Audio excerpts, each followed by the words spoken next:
Bueno, por tercera vez vamos a hablar de la planificación preparatoria y la fractura. ¿Pasa, Juli? Como dijimos, la idea es que ustedes salgan convencidos de que planificar sus cirugías los va a ayudar y vamos a describir un poco las formas que hay descritas sobre todo por la AO para planificar. Siguiente, Juli.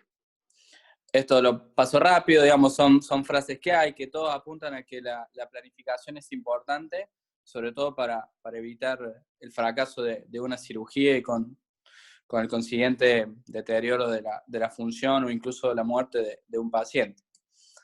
¿Pasa, Juli? ¿Por qué planificar? Como dijimos, la idea de planificar nos va a dar un entendimiento de la fractura y de la lesión. Vamos a prepararnos para el caso, vamos a hacer partícipe a todo el equipo quirúrgico para que también se prepare.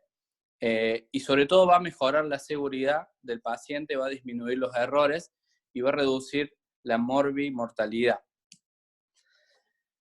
¿Qué es esto de prueba y error? Digamos, el cirujano planificando puede errar, puede confundirse todas las veces que haga falta hasta que llegue al resultado deseado. Bien. Esto además va a permitir hacer ajustes sobre la marcha de la planificación para poder adelantarse a posibles complicaciones que puedan surgir en la sala de cirugía. Y también ayuda a que uno tenga todo lo necesario el día de cirugía. Sabemos que una vez que el paciente está en el quirófano, está anestesiado, está con el abordaje hecho, hay que resolver, digamos, el problema. Uno no puede cerrar y decir, bueno, vuelvo mañana porque me faltó tal tornillo o me faltó tal placa. Bien. Siguiente. La planificación, hay muchas formas de planificar, pero bueno, la que la AO un poco hace hincapié es la planificación de 4 pasos. La planificación de 4 pasos viene un poco tomada de la planificación en las primeras etapas de la aviación comercial.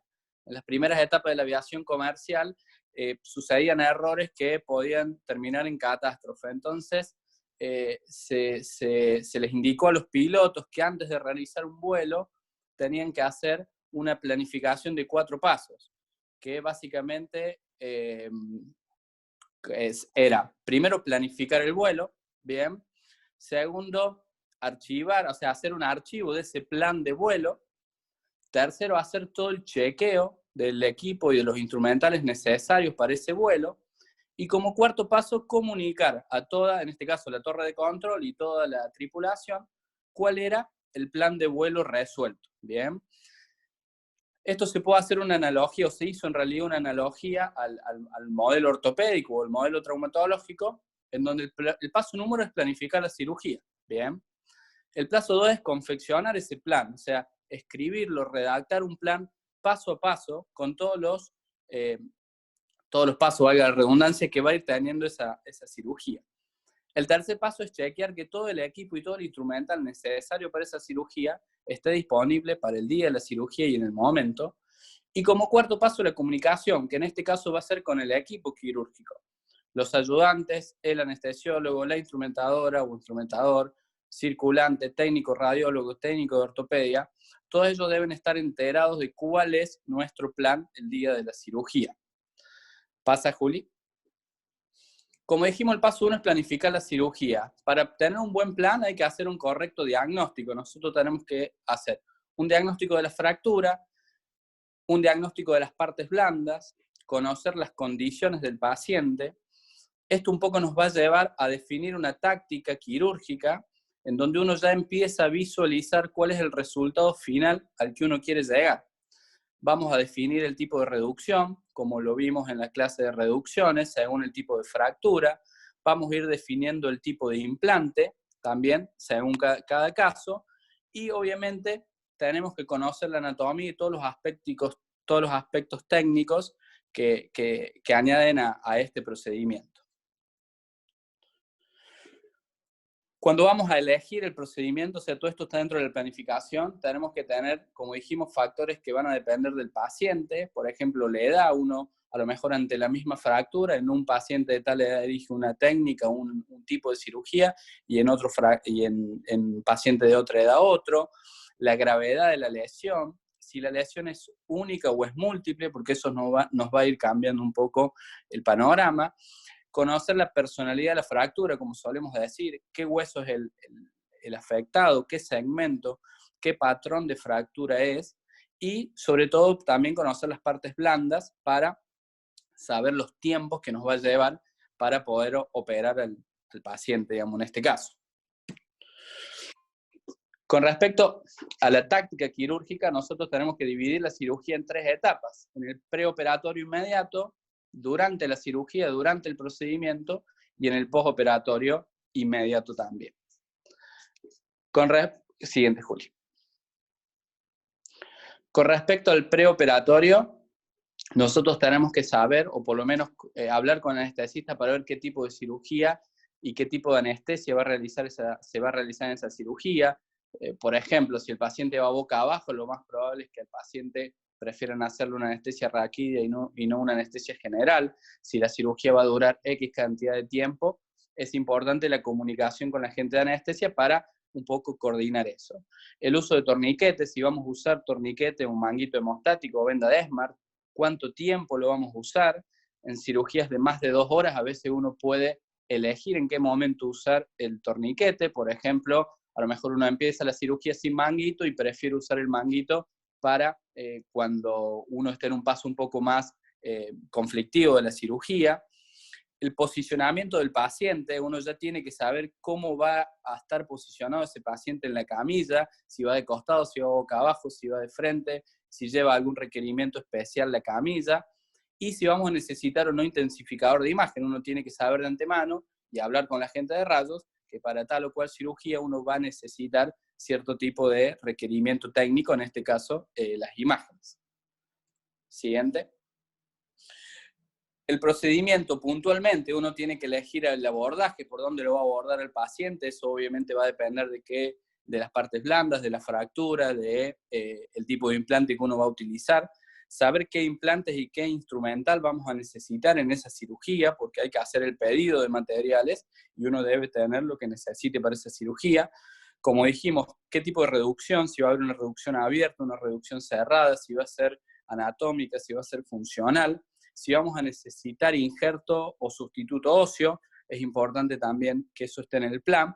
Y como dijimos, si va a haber dispositivos especiales que uno necesite, por ejemplo, el intensificador de imágenes, por ejemplo, el artroscopio para chequear alguna reducción anatómica, alguna fractura, o como un procedimiento asociado.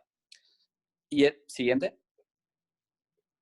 Y en el postoperatorio, cómo va a terminar la cirugía, si el paciente va a salir inmovilizado, con un yeso, con una férula, si va a salir con una tracción, si va a necesitar algún requerimiento especial, por ejemplo, la máquina de movilidad pasiva, que cuando yo era residente se utilizaba, si el paciente va o no a sala de recuperación o va al piso, si hay estudios postoperatorios que uno va a requerir después de la cirugía, chequeos de laboratorio, radiografías, tomografías o algún otro estudio que uno requiera posteriormente.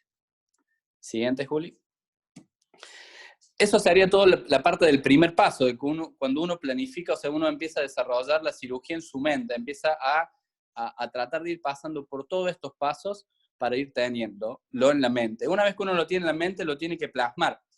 Esta sería la segunda etapa en donde uno confecciona ese plan. O sea, todo lo que estuvimos charlando tiene que estar por escrito para que no solamente uno lo conozca, sino el resto de la cirugía, el resto de los pacientes lo conozcan.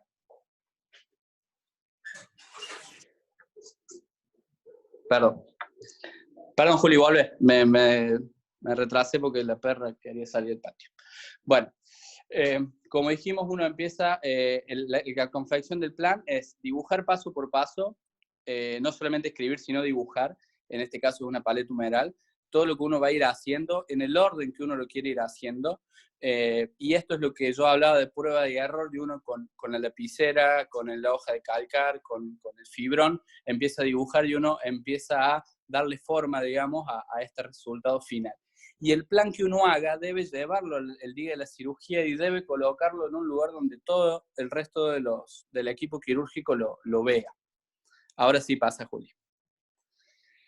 ¿Qué necesito para hacer el plan, para confeccionar el plan? Obviamente las radiografías del paciente, de la fractura, pero también muchas veces vamos a necesitar radiografías del lado sano para tener una plantilla, como se dice.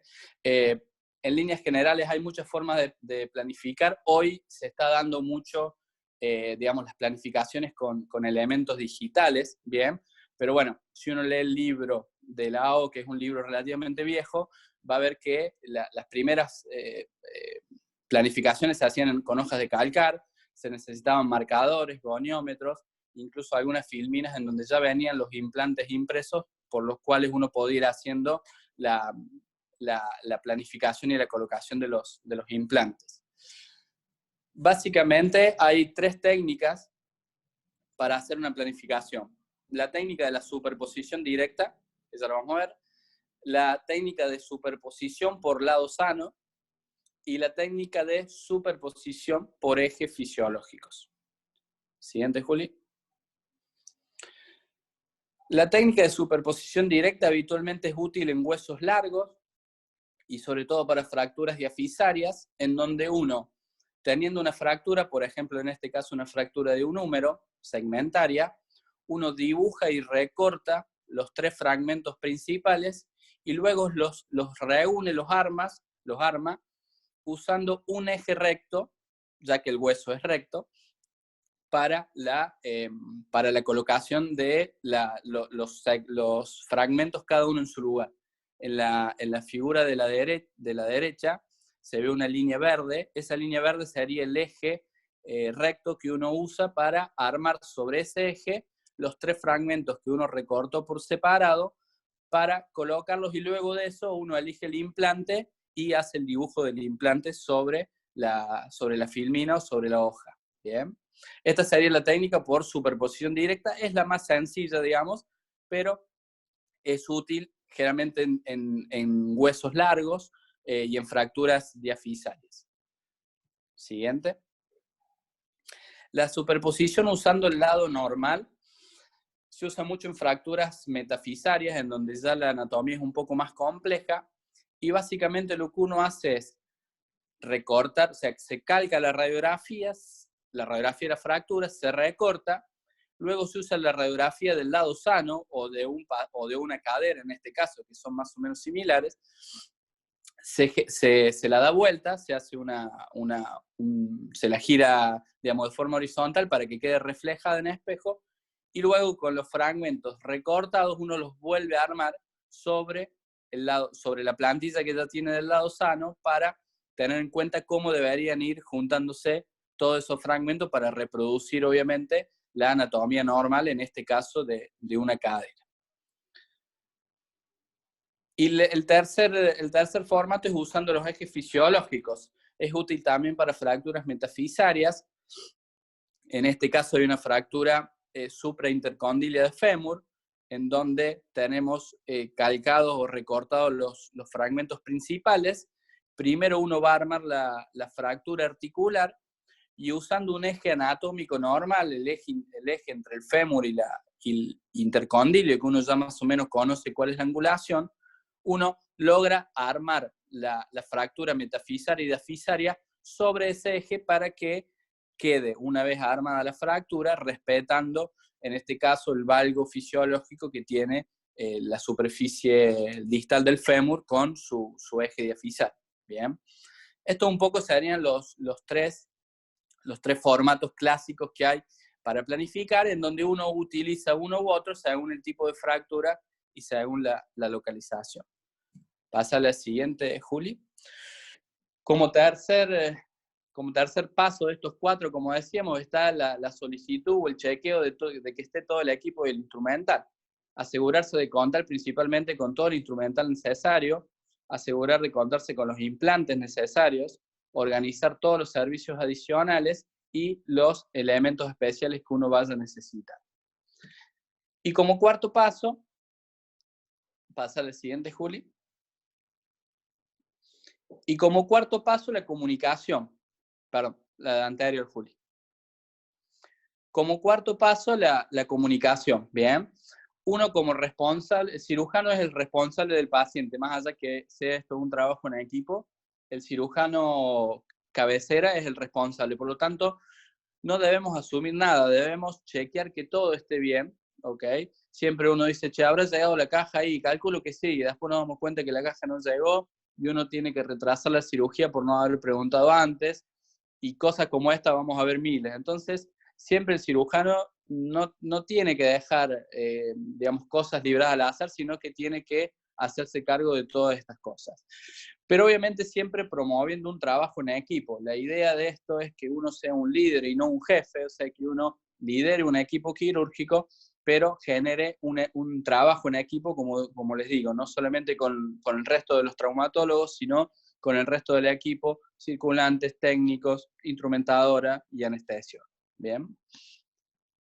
Y bueno, estos son los 4 pasos. Finalmente uno tiene que comparar qué quería y qué salió. Bien, en este caso hay que comparar el plan preoperatorio con la radiografía postoperatoria.